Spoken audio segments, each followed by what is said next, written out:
Another companion, inshallah ta'ala, have we got time? We're too bored. Plenty of time? Okay, inshallah. It's a bit over time then. It's going to be plenty of time.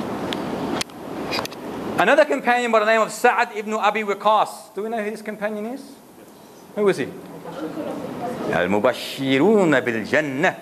He was given the glad tidings of paradise. Now Saad, he's got a beautiful story of when he embraced Islam. And I'm pretty sure you have all heard of it. When he embraced Islam, his mother, when she heard of his Islam, she flew into a rage. What aeroplane did she fly in? She flew into a rage. Which aeroplane, Hamid? Did they have aeroplanes then? So what do I mean by she flew into a rage? Huh? Yes. She became in a severe state of anger. So she rushed to Rasul, to Saad, her son, said to him, what is this religion that you have embraced, which has taken you away from the religion of your father and mother? Listen to what he said to him then. Wallahi, she said, they believe in God and Allah Ta'ala. Do they not? Because she said in the hadith, by Allah. Do they believe in Allah? This is a pagan talking now. Do they believe in Allah? How, Sister Hayla? So which category of Tauhid did they believe in? Sorry, brother. Which category of Tawheed did they believe in? Rububiyyah. That Allah is the only controller, provider of the universe. So they believed that yes, there is Allah, but they committed shirk in which sections? Uluhiyyah and Al-Asma' wa Sifat. So she said to him, how can you embrace a religion that has taken you away from the religion of your father and mother? Wallahi, she said, if you do not forsake your new religion, I will not eat or drink until I die. What did Saad say?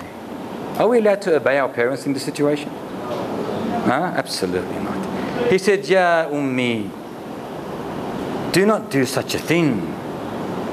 For Wallahi, I will never give up my religion for anything.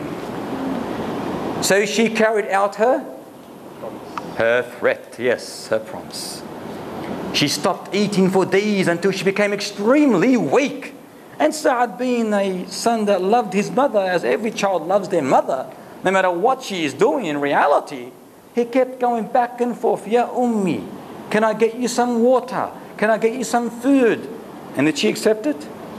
She persistently refused, saying, no, I will not eat until you leave Islam or I die. But look at what Saad said to her here. He said, Ya Ummi, in spite of my strong love for you, my love for Allah and His Messenger is much, much stronger.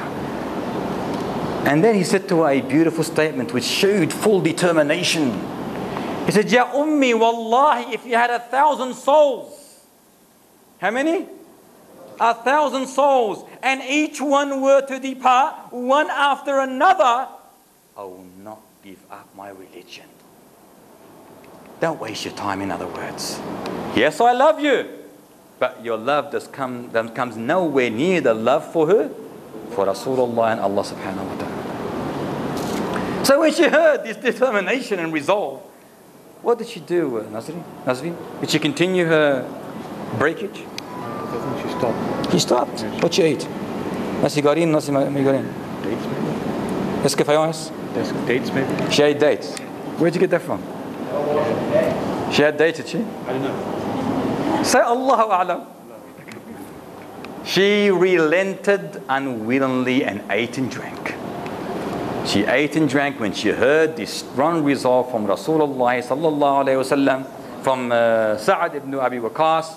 She said, this person is unbeatable. I am not going to stop him from abandoning his religion. So she grabbed some food and drank some water. This is the stance of the companions. You can see, subhanAllah, that these companions were not just ordinary people who will just adopt or adhere to anything that is called dunya when it comes to them. Now, it was this incident that Allah subhanahu wa ta'ala revealed the verse in Surah Luqman, verse 13 and 14. Or 14 and 15, sorry. And the end of the verse says, وَإِن جَاهَدَاكَ عَلَىٰ أَن تُشْرِكَ بِي مَا لَيْسَ لَكَ بِهِ عِلْمٍ فَلَا تُطِعْهُمَا وَصَاحِبْهُمَا فِي الدُّنْيَا مَعْرُوفًا. If they coerce you or force you, the parents, to commit shirk, in other words, do not adhere or abide or obey them. But in the dunya, Allah says, treat them with kindness. Because they're your parents at the end of the day.